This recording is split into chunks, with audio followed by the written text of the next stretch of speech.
Alderman Lazara. Here. Alderman Jacob. Here. Alderman Winger.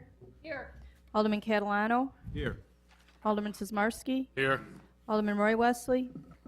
Alderman Woods. Here. Alderman Eugene Wesley. Here.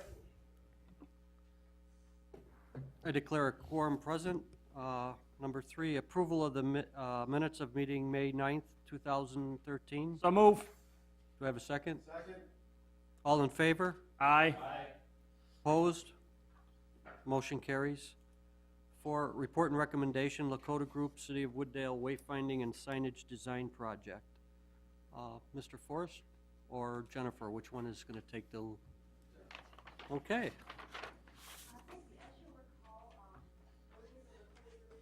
For the PZB to present some conceptual signage designs.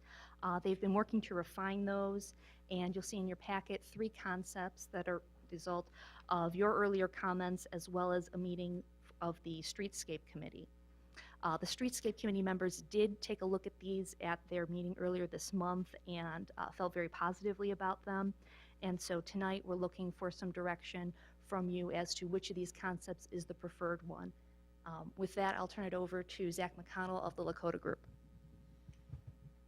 Good evening, everybody. Thank you very much for having me tonight. As Jennifer said, we want to present all of the information we've prepared to date, which includes a couple things. And first, just want to kind of go through the design process and how we got to where we are and what was presented last month. We first conducted a project start meeting and a tour of the city. We drove around with staff, excuse me, and witnessed all the different locations of the current signage and potential locations for additional signage in the future. We then coordinated with Public Works and had Julie locates done at all of the existing signs and once again the proposed potential proposed locations, and it kind of discussed the general construction of what's out there today and the paths that have been taken in the past. We then took all that information and developed a conceptual wayfinding plan and signage families, and there were 3 at the time we developed, and then presented to the Streetscape Committee. We took the input we received from that committee and prepared revisions in your packets. Today, as we said, we're here for a presentation on those signage families. This is a wayfinding plan. I apologize for the detail and how difficult it may be to see the locations of some of these elements, but in general basis, what we've looked at doing is looking at a couple different things here. Looked at the major gateways, minor gateways, wayfinding directional signage, street signs, all through the community. And we went through multiple locations up here on Devon and Wooddale. If this is making anybody sick, I apologize for going too quickly. Right there off of Irving Park, on both the east and the west end of town. And we look down at the south end too at Oak Meadow Drive. Those are kind of your key entrance points into the community. So we start to go through and analyze all the different areas that these are potential for. You'll see the red dots are located as some potentials for minor gateways. If it was felt necessary that identity needed to be driven home as people entered the city at those points. And then the green triangles are directional signage, directional signs that we have thrown out there kind of as a starting point to say, okay, what are your key locations that you need to locate or identify for visitors or for even for residents or just in general to get people to move around efficiently through the community. So we have the high school, some of the parks, the park district, the fire department, city hall, the pool, the library and such, preserves that are surrounding the neighborhood, excuse me, surrounding the city. And then, as I said, some of the preserves on the south end as well. So it kind of gets you, moving through the community in an efficient manner. From there, after we did our analysis, we developed our concepts, our sign families, and this is kind of what we call our prairie sign family. It really takes into consideration some of the prairie style of thinking, and it's very difficult and it's dangerous to mimic what Frank Lloyd Wright developed when the Prairie School and his style of architecture was developed. You kind of balance on that line. We don't want to become too devoted to that because it can be criticized very easily. So we've taken some of the elements we feel that he took into heart and try to pull those into this sign family. Many of those things are nature. You'll see the thistle on the left-hand side of the directional sign and the right-hand side of the major gateway. That's kind of mimicking the natural form of a wheatgrass or a thistle of a plant. And the horizontal lines, which is somewhat difficult sometimes when you're in constraints for space for monument signs. They tend to want to be more vertical because you don't have a lot of room sometimes for horizontal, but we've tried to mimic some of those longer lines in those gateway elements. We've looked at some of taking your current logo and maybe more of an abstract feeling. You'll see in some of these in the leaf motif, an abstract a way of looking at those that logo. Not to say that it's dead on to what it needs to be, but we just try to take a crack at what potentially could be an interpretation of it, and to kind of just bring some more art into the sign. One of the things we looked at into the upper right-hand corner is the welcome Wooddale, and those are kind of elements that would be placed around the community on the outer perimeters, just kind of a continuation of the branding theme of the sign package, and announcing, to keep people familiar with where they are as they kind of skirt the perimeter of your community. Street name signs. We have two options there. Both on the right-hand side are exactly the same, but then on the left-hand side, there's the thistle or the leaf motif, as we've discussed. So we've kind of, like I said, we took the natural theme of the prairie style and tried to bring all that together into a sign family. With that, we have the same family, but with a more burnt umber color scheme. Some might just call it brown, which is fine. We've tried to make it a little more pizzazz to it with a burnt umber there. But we wanted to do this and try this different color scheme because sometimes people look at a sign package and say, I don't like that. And what ends up happening is that when you discuss it and kind of dissect what they don't like, it's the color. And it really throws them off. So we wanted to kind of play with that, and through our discussions, it came to the head is saying, you know what, these two color schemes are good, and we want to kind of see where they go from there. So if you just one more time, just look at the two and how they read to each in comparison to each other. Maybe a little more dark, subtle contrast in the brown. And from that, we'll go to concept we'll call B. This is more of a contemporary sign family. Very simple lines. We're looking at some mesh materials to make it maybe a little more airy around the sign panels themselves. A little more elongated, I guess you could say, in the form. Once again, the color scheme is more of a brown earthy tone, but we're playing with that leaf motif again and trying to bring that symbol into this sign. It doesn't have to be even incorporated. It could be eliminated completely. It's not a major part of it, but it's not just subtle. It's also kind of a component that is give or take, and some people may not care for it, and we understand that. Once again, the Wooddale sign, welcome Wooddale element that would surround the perimeter of the community.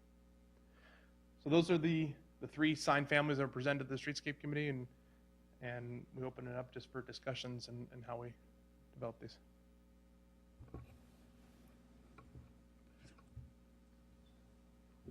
Alderman Lazar. Can you tell me what these signs are made of? Generally, the traditional form is aluminum, either 1/8 inch or 1/4 inch aluminum sheet panels. Many of the elements can be layered on top of themselves. If we were to go to, we'll say this element itself right here, multiple ways of constructing this, and it could be one piece of aluminum cut to shape, or it could be stacked on top of itself to give it some depth. All that could be vinyl lettering or screen printed, or those could be metal strips that create that form. We've done both forms. We just finished one in Grays Lake where the architectural detail was so heavy that what we did in there and on the sign, it wasn't cost effective to actually construct that out of aluminum panels. What about the base? What's the base made out of?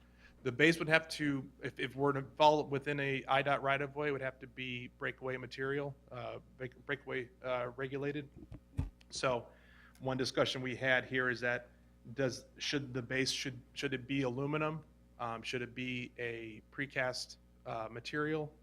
Something that fits within that regulation. So that'll kind of come down to both the standards and cost as well. Can I get that? Alderman Lazar, go ahead. So have we made any determination, or has Streetscape made any determination as to what kind of signage we're going to use? Or are we still deciding that? Right now, we're deciding which design grouping that we all prefer.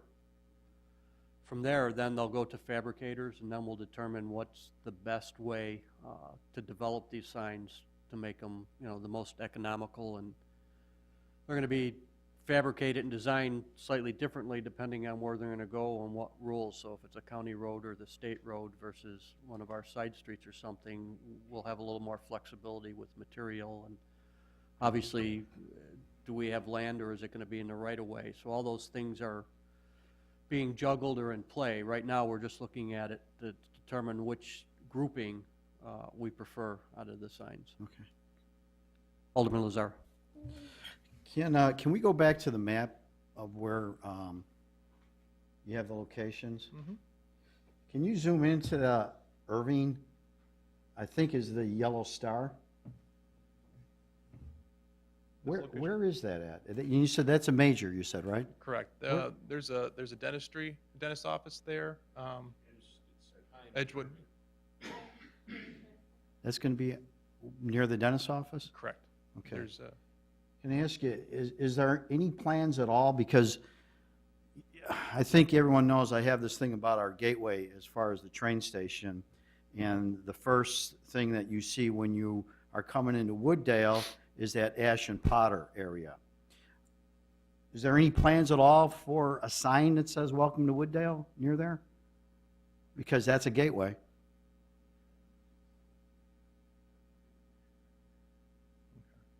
that's the. And if not, I would really like to see Is that right there? something, even a lantern with, "Welcome to See Wooddale" on that? it. It would be Ash and Potter. Mr. Forrest.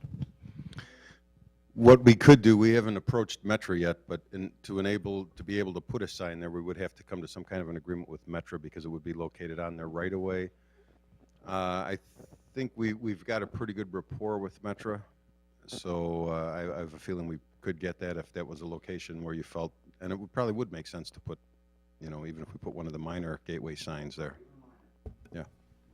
Yeah, I'll check that. If Metra wouldn't be agreeable to that, perhaps the Legion or one of those properties along there, we could do something, yeah. And again, to expand on what Chairman Wood said, at this point, staff is looking for you guys to decide on, narrow down, which design you want to go with. At that point, they can determine different fabricating methods, which is going to give us different prices, so we're able to assemble some kind of a budget. The other thing to keep in mind, and we discussed this, I believe, at Streetscape, is the two major gateway signs that were going to be on Thorndale. We may not want to put those up right away because of the construction.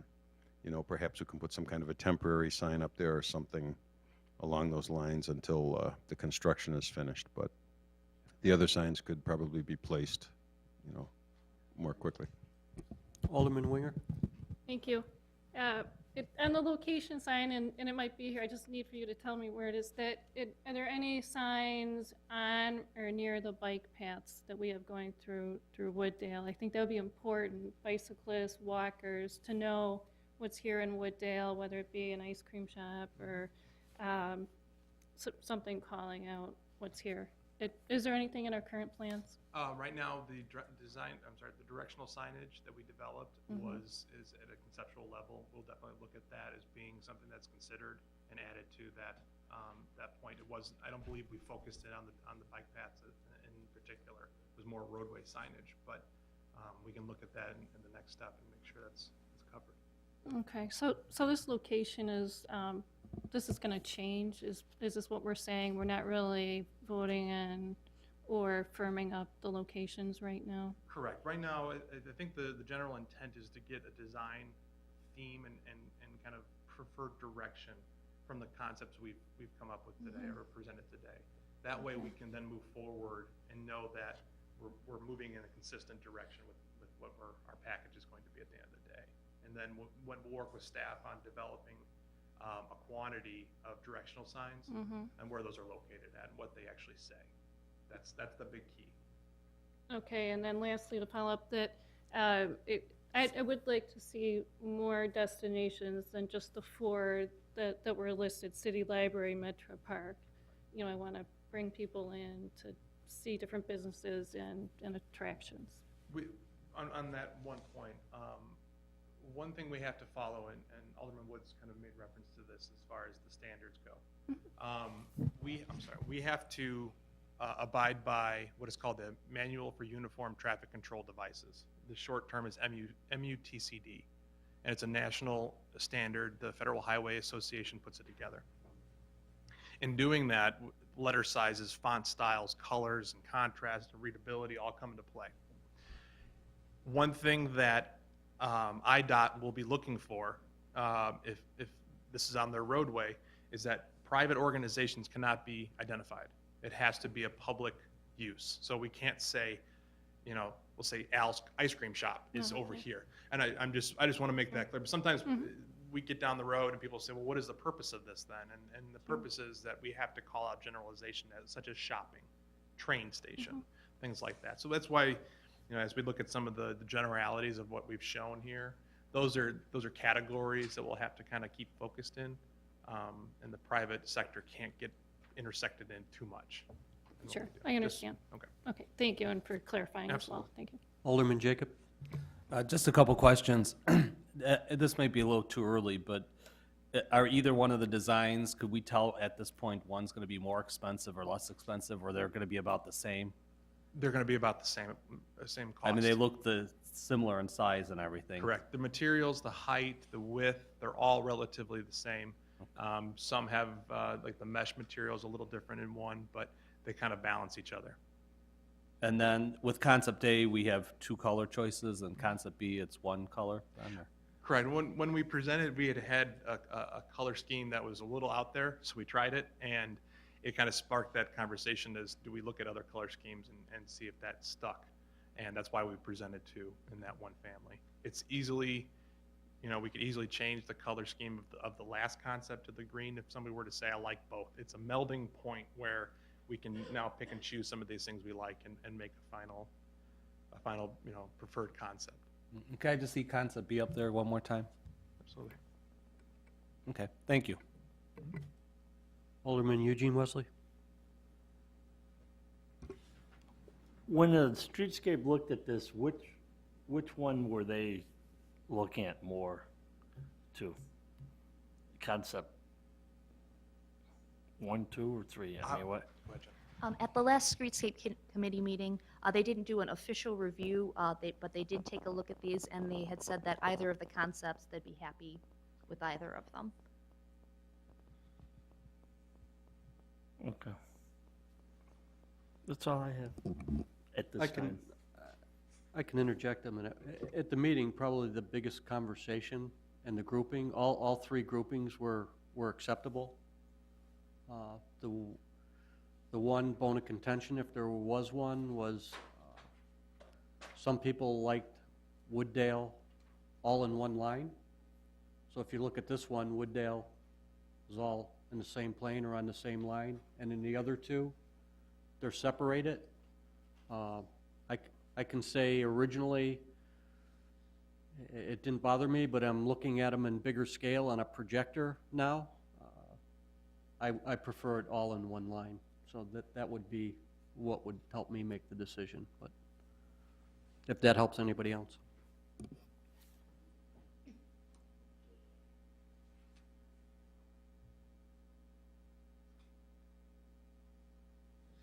Are there any other questions? Oh, Eugene Wesley. Okay. I agree with the Wooddale in one line, but on the one with Wooddale in one line, will we be able to get that welcome thing underneath there? If we could fit the welcome underneath on one of these, is that what you're asking? Yeah, I mean, I really think the welcome is you know, you're opening your arms up Right. and say, welcome to Wooddale. I mean, Absolutely. and I agree, Absolutely, yeah. I agree with you with one word, but I would like to see if the welcome could be put in there somehow. Yeah, I think that on the basis of all those, that you'd be able to fit welcome on any one of them. Absolutely. Yeah. Again, each one of these are flexible to be interchangeable size, shape, and what we put on it. I like them. I really like Alderman Jacob? On concept A, you're showing it in two colors. I mean, if we go with concept B, we could pick colors on that too, correct? Absolutely. Okay, so, thanks. So do we need a vote or on this, and if so, what are we calling? Oh, Alderman Winger? Thank you. So I'm looking at the different concepts. In concept B, the letters aren't popping out when I look at the print page. I'm kind of thinking it's gonna be hard to read for the traveler in the car. Is that just, you know, me thinking that, or is it gonna be kind of hard to read? Okay. And one thing we discussed right before this meeting and prior to this even is what's the next step? And the next step is for us, once we have that design decision, is to take these signs and choose a couple, the directional and the road signs, probably the best ones to look at, and find out what the readability on the roadway is. Now, we've looked at the size of the lettering and what they need to be, and the contrast of the white on the darker color, and we want to make sure that that's correct. So that's what our next step would be, is to confirm those things and make sure that they are functional and not just pretty. Hopefully pretty. And if they're not functional, we would just go to a different plan? Well, I think we would look at what the background color would be if they're not popping. If it's not legible, we would start to look at a darker contrast, because you'll see on the left side, the directional sign, that background is like a lighter gray, like a charcoal gray. We would start to deepen that gray and make sure that Okay. that was more readable. Mayor, please. A question on, you said this is like some type of mesh, I mean, or could it be like a glass, some type of frosted glass? It could be, Because I'm sure we're gonna probably end up lighting some of these bigger ones. right, absolutely. I think the gateway signs lend themselves to be illuminated. And we could look at doing a plexiglass or a polycarbonate material where that internal glow could happen. If it was frosted, it would have a nice feel to it. We could even add, it's a punched metal. When I say mesh, it's a punched metal layer on top of the polycarbonate, and that would nice, break in light. It would be a good opportunity for that. Alderman Sismarski? Are we looking at the Irving Park Road and the other street signs? Are they gonna be lit street signs, or are we just going with regular green, or the burgundy, or what do you say, burnt umber and Burnt tan? umber. That's correct. The illuminated street signs are IDOT standard street signs, so we won't go into that realm. These will just be reflective lettering, so headlights would pop on them. Okay, the second question, some of these, I don't know what you call them, the wayfaring signs, like, or the welcome to, can they be punched metal with lit behind it? Absolutely. With the lighting behind it, or frosted LED lit? Exactly right. But it's a great opportunity to create kind of a case for these to really have some glow to them at night and really pop.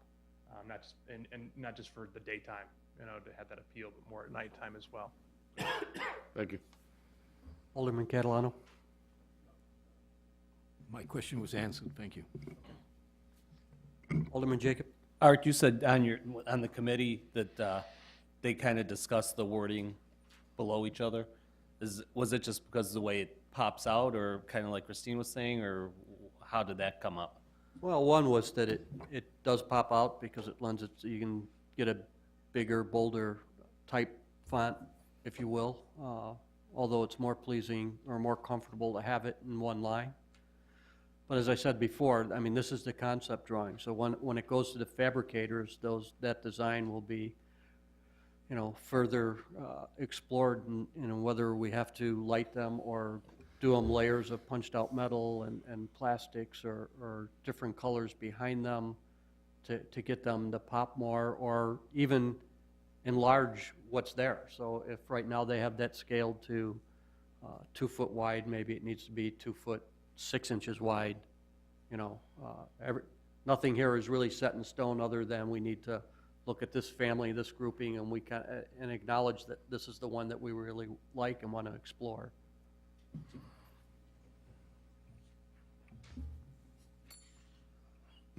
Alderman Eugene Wesley? I'll make a motion that we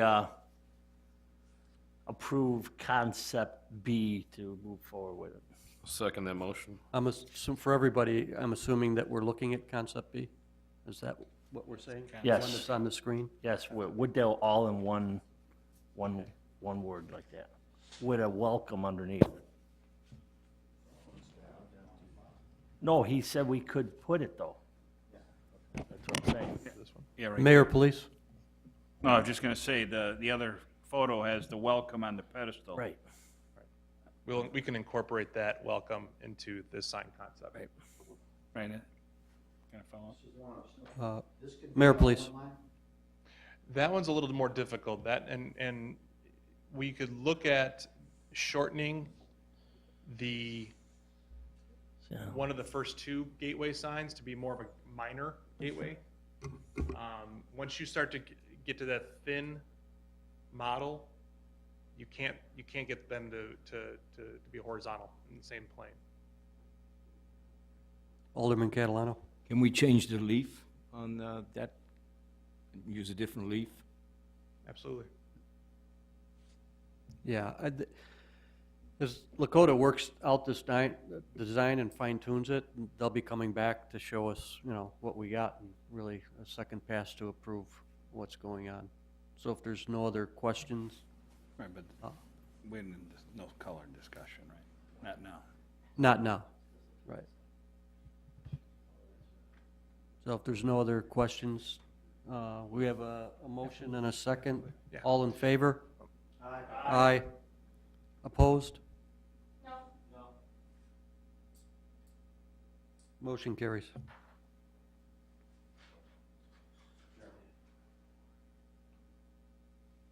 Oh, I like the other one. Mr. Forrest? Just want to make one quick comment. Now that we've narrowed down the design, when Lakota does come back with the final, version to show you, he can also bring that in 3, 4, 5 different color schemes, so that at that point we can kind of make a decision. It's just a matter of him pushing buttons on the computer to completely change the color. So, Thank you.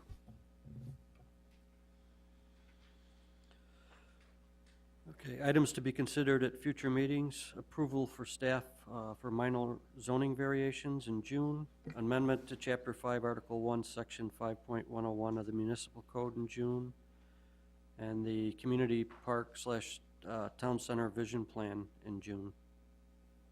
I'll make a motion to adjourn. Do we have a second? Sweet. Make the motion. There's a second. No. Do you have Alderman Jacob. Could we put on the agenda for a future date to discuss the upkeep of properties, for foreclosures in specific, Sure. and what the policy is, et cetera? Yes, we'll do. Mayor, please. Real quick, about a month or so ago, we talked about Historical Society, Lions Club, VFW, fundraiser ball, city ball. I have a lot of information here, how Addison runs theirs. They did mention there was some staff time involved through the finance department. Question is, before we go any further, is the council still willing to do this? Or do we need to put this on an agenda, Jeff? Do we need to have a discussion on this? Who's, Well, that's why I'm bringing it up. And, I'd like to look at it before we, right, well, that's why. Because there's staff time involved. Okay. So somebody's going to prepare that and give it to us? Okay. Any other items or questions? If not, I make a motion to adjourn. All in favor? Aye. Motion carries. I'm calling to order the Public Health, Safety, and Judiciary Committee. Will the minute taker please reflect? Same members are present. I declare a quorum.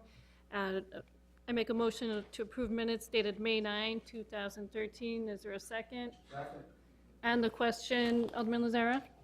Oh, okay, no, that's okay. Just want to make sure. Anything else? So all in favor? aye. Any opposed? Motion carries. Next item is report and recommendation on vehicle replacement number 401. That is my motion. Is there a second? After the second, I'll call on questions. Second. Okay, there is a second. Anything on the question? Alderman, you do, Wesley? Is this vehicle, was this one of the vehicles that we pre-order, or is this in this year's budget? No, this last year was a little bit unique with Ford coming out later with their vehicles that we didn't have to pre-order for a cutoff. This is still under the state bid for this, and they have items, vehicles being delivered under this. So this is not a pre-order for any next fiscal year. We're just ordering it during this fiscal year. It's just the way the timing fell out this year with the cutoff dates that were set by the dealers. So this order is not for the previous years like we ordered ahead of time, correct? That's correct. That's on this year's budget, and it has not been ordered yet, and it's in the current fiscal year budget to be paid. to Okay, be can I get purchased. the other question out of the way too? Please do. What about 418? That's the next one. Yeah, sure, go ahead. Or I'll ask And the then- question, go ahead. Don't answer that question, I'll ask it next time. Go ahead. Okay, we can do it that way. I'm going to call in Alderman Lazara, then the mayor. Alderman Lazara? Do we know what these vehicles that we're replacing, do we know the value of these vehicles? I'm not sure the exact cost of it, that these are ones that we would typically sell then on public surplus. I haven't researched the trade-in values at all on it. Obviously, there was 78,000 miles, and being 4 years old, it's going to be nowhere near what we paid for it, so. Please follow up. Chief, we were talking about having a car, like I guess a dummy car, parked in different locations of our neighborhood. Would this be a good time to maybe instead, seeing what these cars are worth, and instead of just selling them outright, maybe use one of these cars as our decoy car? I mean, just a thought on that. I actually, we're exploring this option, and what I would probably prefer instead of car 401, because that would be the old Watch Commander car, is use one of the old Crown Victorias that will actually be coming back to you later in the summer once pricing is out for those, because those are more recognized as an everyday patrol car. And then what we would be doing is looking to move them around, and you have to occasionally staff that also with a live person in there. It can't become a stale thing. When the state police did it years ago on the tollway, they'd sit there for 2 months at a time, and everyone knew it was dummy. So we've been actually talking about a plan on how to move those around throughout the community, and then how to move them out throughout maybe a retail store on occasion. Really implement, I'm working with another agency that's done it, and it's not rocket science, but they've had some good successes with it, and I was just talking to one of them today about how we could maybe implement that and what they've seen with success with it. So I would say, I believe it's a good idea, but I would probably do that with one of the vehicles, the regular patrol cars, we're gonna be coming to look to you later this summer once pricing's out for. So, thanks. Mr. Mayor? Chief, I see we're going to a Tahoe over the Explorer. We need the extra space. I mean, the gas, I'm just thinking of the gas. Yeah, and this is actually, that's my mistake. It's actually an Expedition that we're going to a Tahoe from. I see I did write in the memo that it was an Explorer. But yeah, the Expedition, this Tahoe is a police package Tahoe. One of the issues we're facing with the car right now is with all the electronics, we have to constantly recharge this vehicle. This has dual batteries. It's got everything we need to outfit all our electronics. So my apologies for that. Alderman Wesley, is this on number 401? Or- Oh, no, I guess I will answer about this dummy car that we talked about. When did that conversation come up here at the council level or in committee? Chief? It didn't. Okay.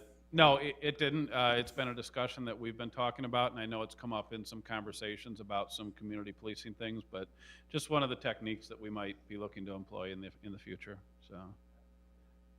Maybe I missed something. No. I'm looking for liability on that too. All in favor? Aye. Any opposed? Motion carries. Next item is report and recommendation on vehicle replacement number 418. I do make that motion. Is there a second? Second. Alderman Wesley? Again, is this one that's being purchased ahead of time, next year's budget or this year's budget? Chief? No, this is out of this year's budget, and this is through the Suburban Purchasing Cooperative, which we order our squads through now, but it is a competitive process that meets the city's bidding requirements, budgeted for out of this fiscal year and ordered out of this fiscal year, and then delivered out of this fiscal year. Okay, and a follow-up question on that. On the vehicles that we do now, after we get rid of them, we send them to auction. Have we looked at doing a different direction on doing something with our vehicles down the line instead of going right to auction? Chief? Yeah, that's been done throughout, throughout my history with the city, I know, as long as I've been here, where, like our citizen volunteer vehicle, that's usually an old squad car. The vehicle that we would use, that the Fenton officer takes over the school, that's always a used car that gets transferred out of the patrol division into their administrative vehicles. Those get transferred into detective division. And then in the past, they've been transferred over to community development. And, so that's, they've always, if they could be repurposed based on what we need, we do reuse them. What I was thinking about it before they go to auction, is there a way, instead of going right to auction and seeing if a citizen in our community would like to buy it, or an employee down the line here, and give it an option to our employees? Because right now, we give our employees, an email went out to our employees for used computers to see if they want it. Is there a way, or is that got to be a policy change at the city council level, or could we look into that procedure? Chief? I would say we'd probably have to ask legal on that, but I know the purpose for going out to public bid on something like a vehicle or public auction is to avoid any perception that, oh, well, the chief's getting rid of a car and all of a sudden his family member's buying it for a really reduced price. Maybe there would have to be a policy that it would have to be based on Kelly Blue Book price. I don't know. I would say that would have to be a legal question, but you got to be careful with especially the high-ticket item. It's something that I would like to look at, because there is another town that does that. And then one other follow-up question, and I'll call. The money when we do our trade-ins for, or go auction, where is that, Brett ain't here, where is that money going? Maybe Jeff can answer. Where does that money go to? Does it go back in the police department equipment replacement, or does it go back in the general fund? Or does it go back into the, Chief? okay. I do know we have a separate line item in the city revenue accounts entitled auction proceeds, and that's where it goes. The only time it would get returned to police operating funds is if it's a drug seizure vehicle, those monies have to go into narcotics forfeiture, but these would go back into the general fund. It would be nice and done in the past that the city council at least sees how much money we get for these vehicles. Because we have no clue what's going in to that account after we sell these vehicles out for auction. So I think it might be wise for us to look at some of those numbers, because maybe if these vehicles are coming back a little more, maybe we kick this vehicle budget down a little more because we gain more for the auction stuff. So I would suggest next time we do any vehicles, public works and all that, that we see how much we got for it. Yeah, I would agree with Alderman Wesley that perhaps within the police budget, there's a line item on the revenue side, like saying proceeds, and it goes in through there, and it goes in the retained earnings. So then it's monies that will be for the future budget, and then those monies get allocated for vehicle replacements, and there'll be less that'll have to come from other revenues. Mr. Murmas? It's a great idea. I could have swore I've seen a report like that maybe floating around on a staff level. Not going to be a problem. We'll get that for you. And in terms of next budget year, we'll just change the line items and have it show? Okay, thank you. Mr. Mayor?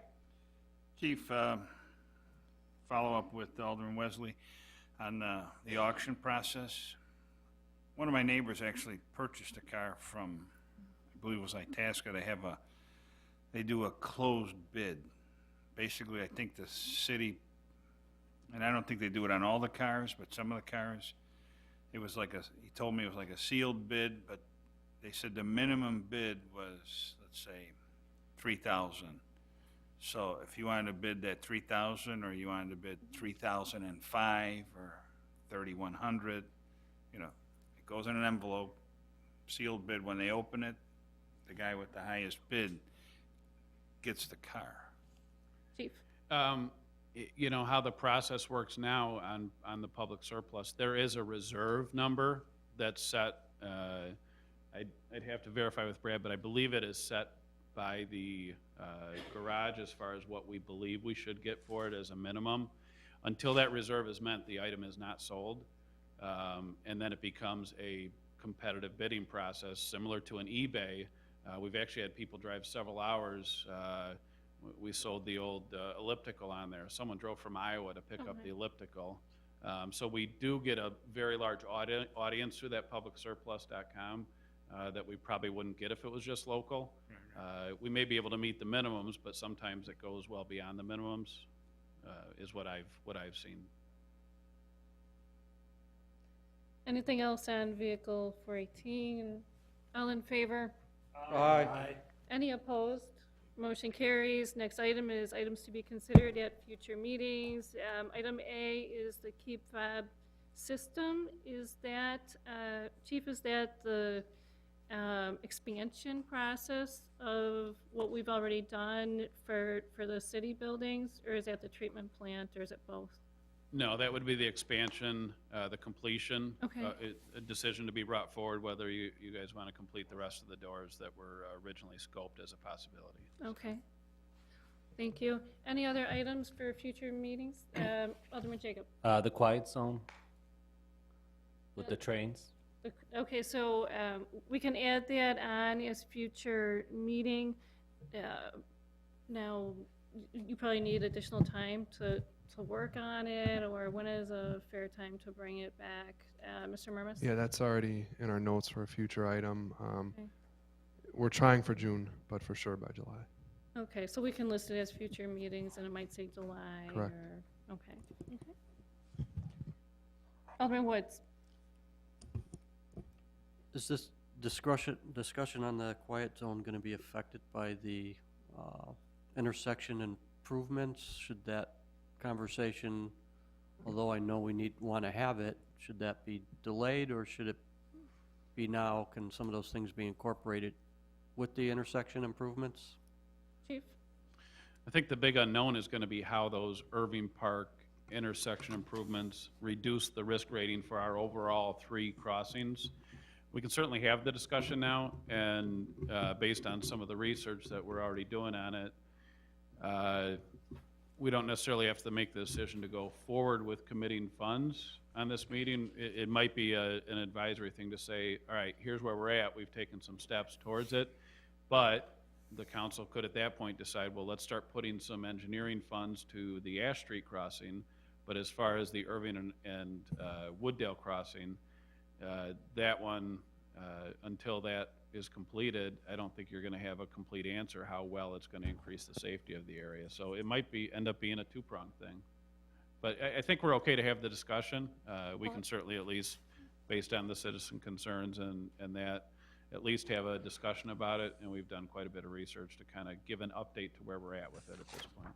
Okay, as long as, I just didn't want to get too carried away if it was with engineering. The conversation is good, and we can address all those things. All right, thank you. I'm going to call on the mayor, then Alderman Wesley. Mr. Mayor?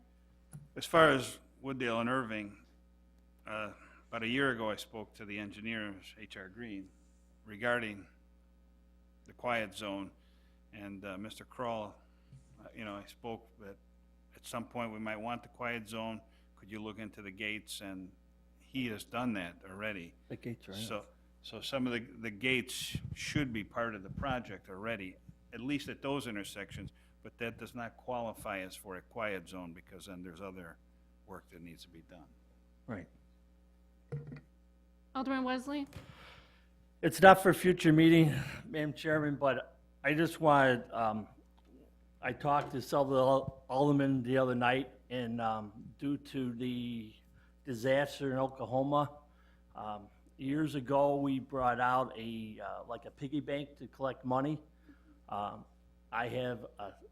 would like to launch a program again.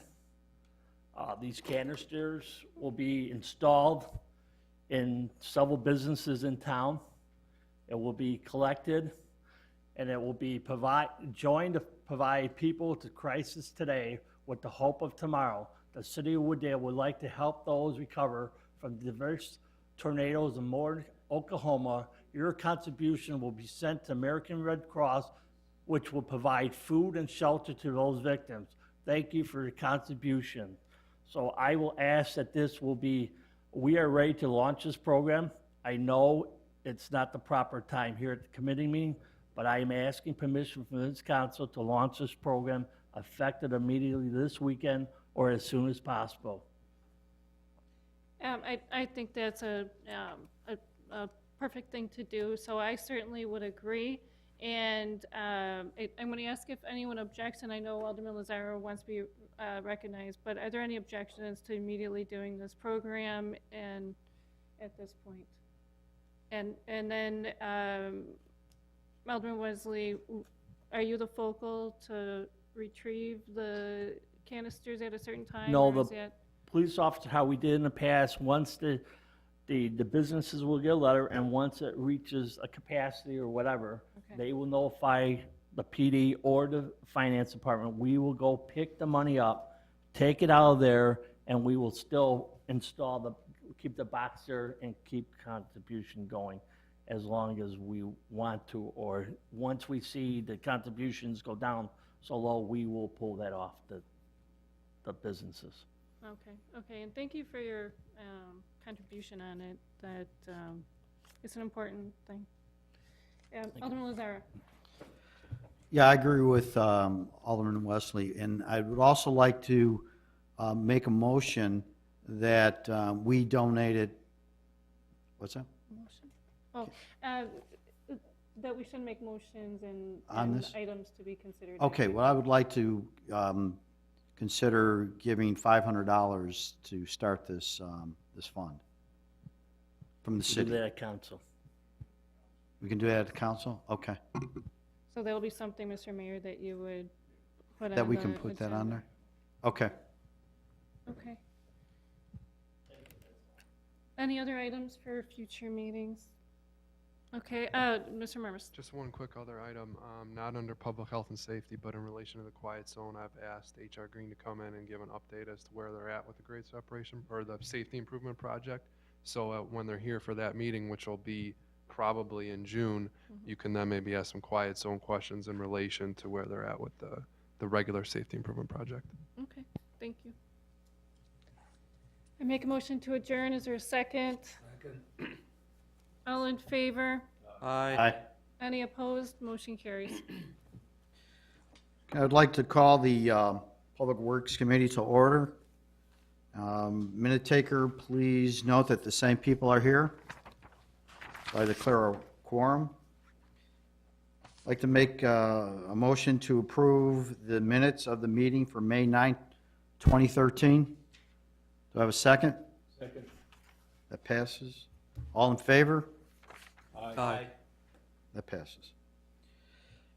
Okay, I have a report and recommendation, pay request, partial number 12, Maxim Construction Corp. for the North WWTP upgrades Phase 1A project in the not-to-exceed amount of $700,254.97. That is my motion. Do I have a second? Second. All in favor? Any questions? Eugene? I take it all the other stuff is in there that we talked about. Yeah, the appropriate contractual modifications have taken place. My other question is, I understand. You know what? I just don't think it's proper. What, I'm not sure, what are you asking? Nothing? Yeah. Okay. So can I get a roll call, please? Alderman Lazara. Yes? Alderman Jacob. Yes. Alderman Winger. Yes. Alderman Catalano. Yes. Alderman Sizmarsky. Alderman Woods. Yes. Alderman Eugene Wesley. No. That passes. Okay. Report and recommendation, pay request partial number 2 for R.J. O'Neill for the NWWTP Energy Efficiency Improvement Project in the not-to-exceed amount of $169,207.20. That is my motion. Do I have a second? Second. Questions? Alderman Wesley? Is that project completed now? Oh, there is some additional control wiring that needs to take place, so there will be some additional work. So how much is left on this contract? How much is left on this contract? Be some retainage, which is about $19,000, and there's some additional $3,000 after that. May I ask a follow-up with that? Sure, go ahead, Alderman. I thought we talked about putting what the total bill was, what the total project was, and after that, how much was going to be left on that, what was left in that contract. I don't see that happening, because I thought that was the discussion that the council had some time ago, that I have no problem paying the bills here, but if I don't know what the whole, because I'll tell you, when we vote for a contract, to the truth, I don't know how much it is Okay, until. do we have an answer to Alderman's question? Rich? Well, he did tonight. Yes, there's included in your documents is the original contract value. And I apologize, I misspoke. The original contract value is $257,782. What's paid out to date will now be $169,207. I see it. So there's That's an fine. additional $67,000 that remains on the contract. So That's fine, pardon I'm me. sorry. Okay. I didn't go further though. That's Jeff fine. Murmas? Wesley's referring to, he's correct. At one point, Baxter and Woodman was making it a little easier to find within the document. For instance, on their cover letter, they would list it instead of kind of having to dig through the supplemental attachment. The Baxter and Woodman contract manager that was helping us out before is different than the one on this sheet. So kind of a mistake, I would say. But we can make it easier to find, although it's in there. I But say no. he's correct. It was before a little bit easier to find. Okay. Mr. Gallus? If you'd like, I can put it on the cover page that goes along with this as well, with my executive summary, if you'd like that in the future, if that will make things simpler. Okay? Thank you for the good comment. Alderman Woods? Yeah, just for clarity, it's nice to have that because it's, especially with the iPad, you don't have the ability to sort through all those sheets. So if you got one sheet, even though it's buried, sheet 5, when you're sitting up here, it's hard to scramble back and forth. So, yeah, it would help a great deal. Thank you. Any other questions? Can I have a roll call, please? Alderman Lazara. Yes? Alderman Jacob. Yes. Alderman Winger. Yes. Alderman Catalano. Yes. Alderman Sizmarsky. Yes. Alderman Woods. Yes. Alderman Eugene Wesley. Yes. That passes. Next, report and recommendation, pay request final for Thorn Electric, Inc. for the Salt Creek Ornamental Lighting Project in the not-to-exceed amount of $23,295.53. That is my motion. Do I have a second? Second. Jeff? See, if the council noticed, this was the normal contract administrator that we use through B&W, and I trained him to put it the way you guys like it. And it's on this one, but the other guy, I forgot to tell. So this is what it normally would look like, which has all the amounts. It's all in the training. Any other questions? Alderman Wesley? I have one question.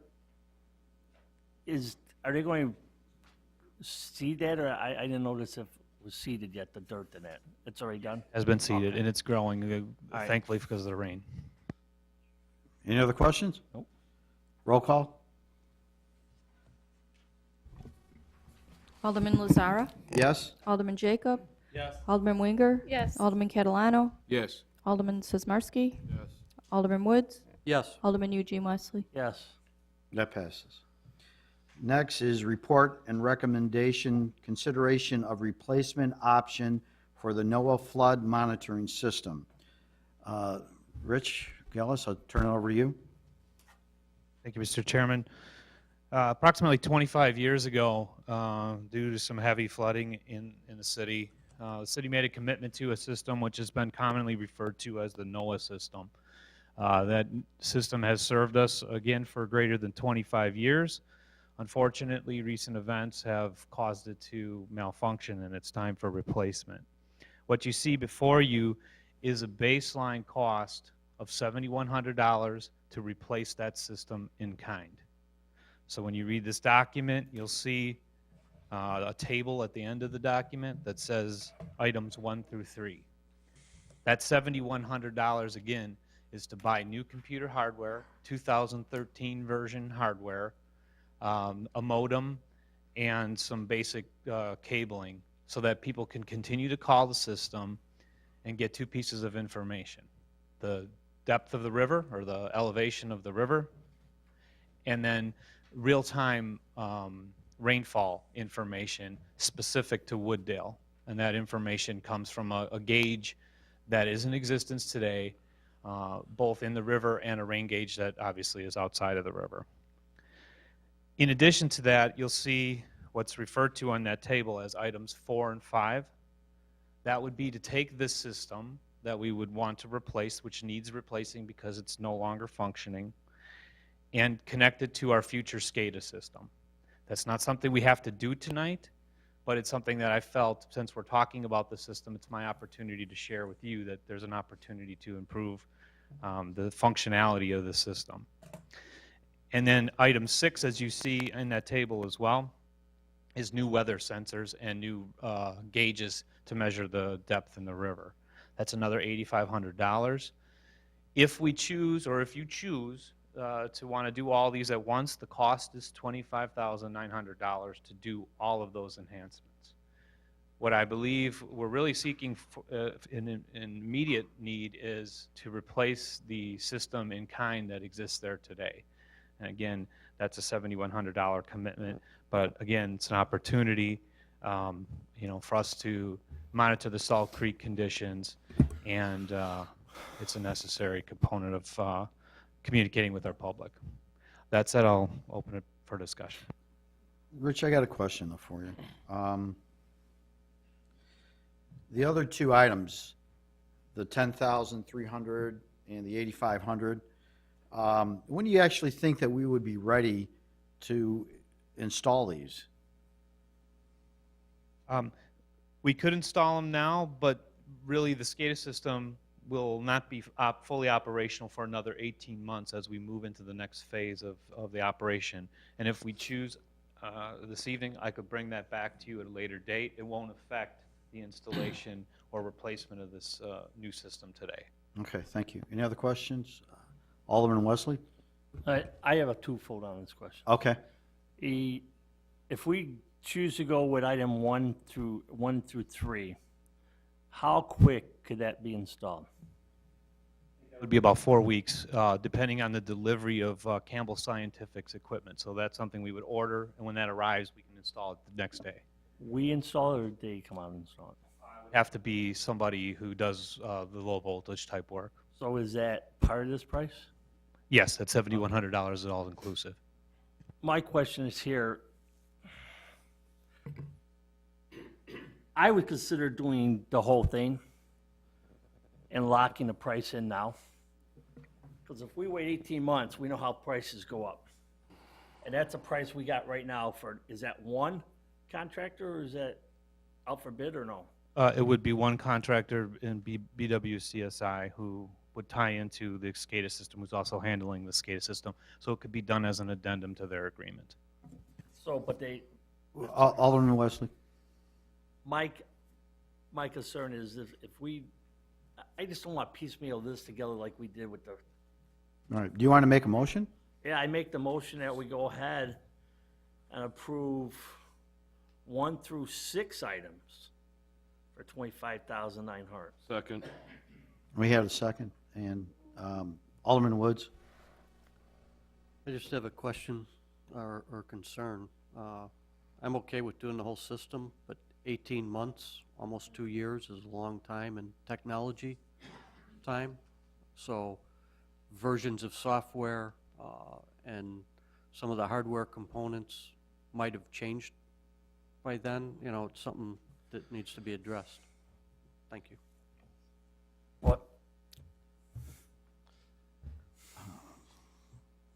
Alderman Jacobs? I have two questions. In reading the background here, it says that at the time in '87 there was only one gauge. How many gauges are there now? Rich? Well, the city only has one gauge out there. We continue to only have that one gauge. So this would, item 6 is to replace that gauge that was installed at the same time as the rest of the system was. Go ahead, Pete. And scope of services, it talks about reconnect existing weather sensor. If the sensor is 25 years old, wouldn't we want to wouldn't we want to replace that as well? Mr. Gillis? Yes, items 1 through 3 would connect to the existing sensors. If you choose item 6 from this menu, it will replace those sensors as well. So to Alderman Wesley's point, if you choose that motion, then you would also be agreeing to choose those new sensors as well. Any other questions? Go ahead, Alderman. Thank you. So, and I am in favor of 1 through 6, and I believe that, you know, flooding is a very near and dear, very close to people in Wooddale. So it's important to keep everything updated. But the question is 1 through 3 and number 6. Can those can all be done at once? Is that correct? And then 4 and 5 wait until the treatment plan is completed? Is that correct? To Alderman Woods' point, then the software will be installed when the SCADA installation happens, commensurate with the software for the SCADA system for the wastewater treatment plant. So when those are installed, they'll be the latest and greatest softwares. And just as my follow-up, is it only software, or is it actually equipment that's going to be sitting around and might get damaged and broke, and then we'll have to order it again, or whatever? No, the items 1 through 3 are primarily indoor items. The sensors, obviously, they will be outdoor items. So 1 through 3 is indoor items. 4 and 5 will generally be indoor items as well. And then 6 is really your outdoor item. Well, I'm asking about 4 and 5. So are 4 and 5 going to, if we order them now, are we going to order them now and then put them in a closet, or what happens? Shouldn't we wait the 18 months and then order them is my question. Rich, go ahead. I think what we're asking tonight is to commit to that entire system tonight, and then when it comes time to do it along with the rest of the SCADA system, we'll just proceed with that and add it to the scope for the SCADA system. I see, and then at that point, you'll know if it's out of date or whatever, and then you would come back and, okay. Okay. Perfect, Alderman thank you. Woods? Yeah, my question is along the lines we just touched on, and we're going to commit, and like I said, I'm fine, as long as, you know, we should replace the whole system, you know. If it's 25 years old, all parts are 25 years old. But now we're committing money 18 months, we're 2 budget years out before we spend the money. I mean, how do we really do that? I understand you want the commitment, but maybe Jeff answers the question of how that money then is, it's in this budget, but we're not using it in this budget, and we're going to move it to. Jeff Murris? I mean, I don't think the actual physical money is the commitment. I think the commitment would be to the concept, and then at that time, prices change. Obviously, they will. We come back, hey, council, it's time for items 4 and 5. This is what it costs now. Reaffirm the, you know, approval of that commitment. But I don't foresee us earmarking 2 years down the road for the 10 grand.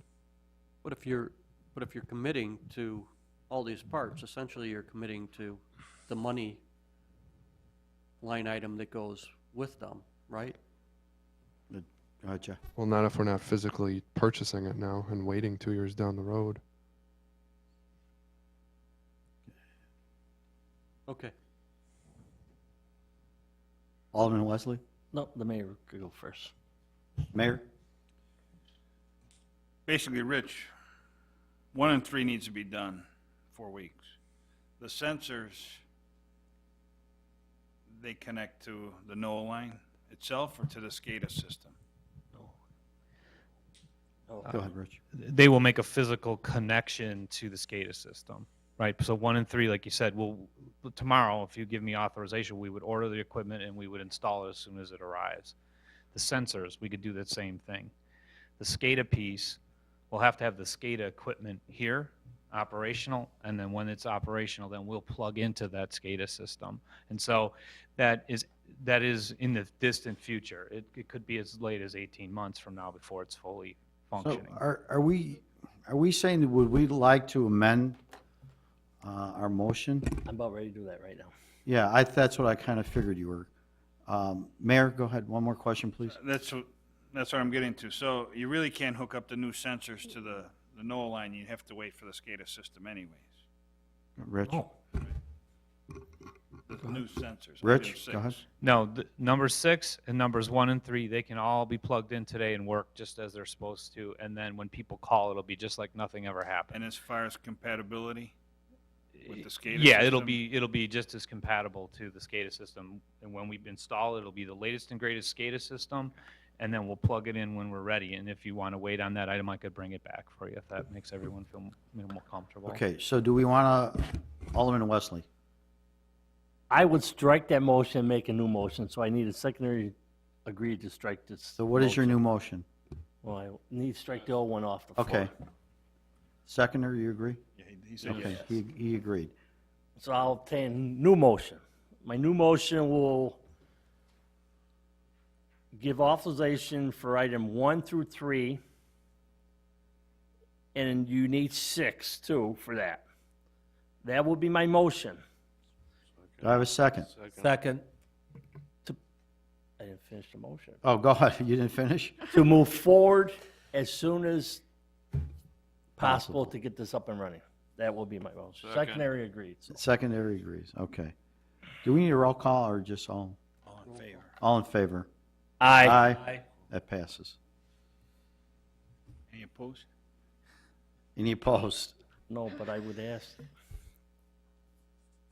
Did you have another question, Alderman Yeah, Wesley? I would ask that number 4 and 5 still be on the dike, on the dais to talk in future meetings to do that once the treatment plan is. Okay, I think we got that, Rich. We want to continue more discussions about that. Okay, moving on. Items to be considered at future meetings. I have 2. I would like to make sure in the future that we have a bullet for the Stormwater Committee. And also, I just would like to say real quickly to Alderman Wesley, he had something really important that he said last night to the Stormwater Committee. And Alderman Wesley, would you like to remark on that? Sure. The question was at the stormwater meeting is, what are we doing for grants and all that? And what was part of there was the grant that came forward in the Scott Marcor, our lobbyist, put together, or got a phone call. It came from Quinn's office that came down at 1:30 in the afternoon, had been by 5 o'clock. And that was forward to them, and we did. The stormwater asked what was the status. I informed them that we did go down Springfield. A group of us did meet with the governor's office or their office, one of their spokesmen, and they did inform us that we are ahead of the ball game in proceeding for the loan for the grant money because we had all our paperwork in and all that. That don't mean we're going to get it. It's just showing that part of that meeting came out of there, and I believe the mayor can't do a follow-up on that. It was a positive feedback that there may be money available. So Jeff could add more to that. Sure, Jeff Murphy. Yeah, just one other item to mention. The governor's office did indicate, well, although we were a couple steps ahead, nobody's going to receive any input from them until probably at least October. So we do have some time to wait yet. But the meeting was positive, and we were definitely some steps ahead because of the council's foresight with some of their studies that they've accomplished. So we're definitely moving in the right direction. Okay. Any other questions? Anything? Thank you, Alderman. No problem. Alderman Catalano? The study, that study, the stormwater study, is that going to be amended? Oh, go ahead, Jeff. Not amended. Staff thought it an opportunity while the last flood was going on to have B&W go out in the field, take some pictures, see, a live flood in action as it was happening, and create a brief, couple-page addendum to the study. That draft I actually just got this week. Hopefully, if I read it in time for tomorrow, it'll definitely be in your packet with an executive summary. So. Okay. Thank you, Jeff. Anything else on that? I was just in, Go ahead. Mary Jane, wasn't in that study, and they got pretty hit hard in this last flood. Thank you. Alderman Jacobs? This weekend, I had the opportunity to drive around town, and I really would like to put on the future meetings sooner than later, property maintenance just around town on city-owned properties. Yeah, that's a good idea. We'll put that on there. Any other questions on Alderman Woods? Can we add to the city-owned properties, the vacant, foreclosed, abandoned properties also to develop a plan? I realize it's an issue, but it is our city, and to sit and watch these things, the weeds grow until they're taller than I am, which I know doesn't take long, is a sad commentary. Jeff, can we put that on there? Okay. Alderman Wesley? The other item that I'd like to put on the agenda, or at least conversation on, that we turned down before on the city council, is outsourcing a landscaper to do our prime location facilities, because I will tell you that I believe our public works guys, not that they don't do, they do a good job, but I think we are getting overwhelmed right now. Yeah, that was brought up before and was voted I'd down. like to revisit it again and have another conversation. Do we on need that somebody again. on the prevailing, or the prevailing side to bring that up? because- No. Okay, Jeff Murmas? Yeah, that was actually brought up before during the course of the budget process, and actually the citywide property maintenance. I was going to bring that up as an option to what Alderman Lazar just said, kind of one and the same as what Alderman Wesley's saying. So Okay. we'll take care of that, no problem. Anyone else have anything? One other thing I'd like to, and I'm not sure what committee that this would go under, but I would like to see if we can start a program to help the senior citizens and the vets pay for their water bill. And I'd like to look at the possibility of using the money that we make from the gambling. So we can maybe start some dialogue on that and see what direction we can go with that. Anyone else? Alderman Wesley? First of all, for that, that's got to go under finance. Okay. Second of all, that gambling money, we have already voted on to earmark that on another project. So to take that out of that account and move it to something else, we already passed it 100% to put in an economic development grant fund. Right, but I'd So- like to still consider looking at that and maybe, Well, you can't take the gambling money because we voted as a council and it passed 100% to leave it in economic development.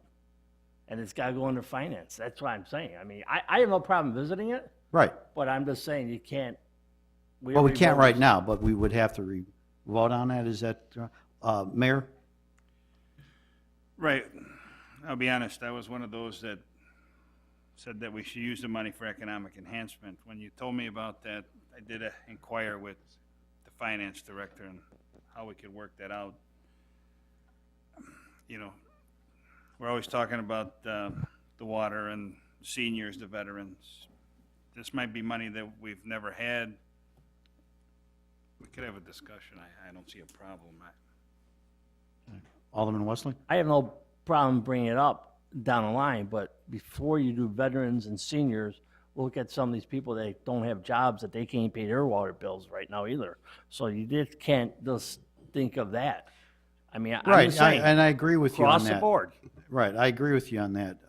But I think we have to start somewhere. You know, Mayor? Regarding the water, I already spoke to the finance director, because I know the city does not have an increase this year. The city of Chicago and the Water Commission will have another increase in January. And I talked to the finance director, might have to become a little more creative on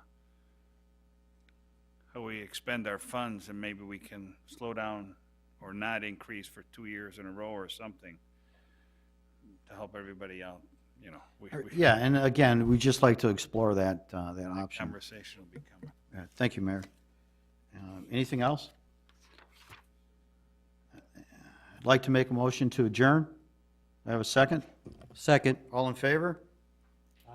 We need adjourn.